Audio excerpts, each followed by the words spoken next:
I'm unfortunately guilty of not being one of those very conscious parents and not appreciating my son for everything that he is. He is very different. He's very full on. He is really out there. He is very clever. He just does not goddamn stop even in his sleep like your son. And I don't know how to deal with that shit sometimes, and I just lose it. And we were talking last night about how we speak to our son. And I know I'm not a bad mum. I know that I only did what I knew then. Yeah. How old's your son? He's 8. Beautiful. Do you know the best thing about this scenario right now? What? Do you know when a child's brain becomes fully developed? When they're about 10. No, 28. Oh, 20, oh thank God, I could fix it. Yeah, you can. But here's what we need to understand as parents. Kids are loud, they're messy, they're all over the place, they're intense, and that's how kids are supposed to be. Kids aren't supposed to be well behaved.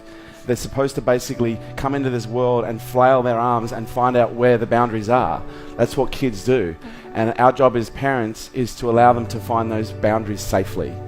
And sometimes it's hard because what kids do is they come into this world and they behave in ways that press our buttons because we see so much of ourselves, in those children. What our kids need more than anything else is they need to learn how to regulate. Most of you who don't know how to regulate is because your parents never demonstrated it to you. Because when a child is having a meltdown, what do most parents typically say? Stop it. Just stop it. For God's sake, stop it. Go to your room. I'm sick of hearing you carrying on. Whereas what a child needs in those moments is a nice, calm parent in the midst of a shitstorm is just to get down on one knee and grab them and bring them in and just hold them and say, it's going to be okay. Just breathe. Just breathe.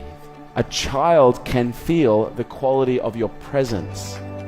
And if you're just being with a child, but you're not present with a child, they will literally behave in all sorts of abstract ways because all they want is to feel your presence. Because every time you get pissed off, they may not get the form of presence that they want, but they get the energy.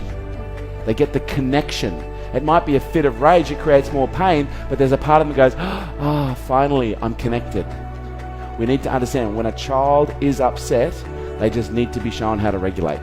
And you've got another 20 years to work it out. And he'll push every button on the way, don't you worry. He goes, I'll keep pushing your mum. And I went, oh, fuck. Yeah? But that's their job. Their job is to make us strong, okay? Their job is to teach us. They're the greatest teachers you've ever had. Thank you. Thank you for sharing. 1, 2, 3. Honestly, this is my legacy. And there would be no greater gesture that you can do than to hand this down to the next generation. Show your kids how to regulate and demonstrate to them what calm looks like in the midst of a storm. But I do think parents need to understand the responsibility that is involved with bringing up a child. You've got to ask yourself the question, what kind of a world are we trying to create here?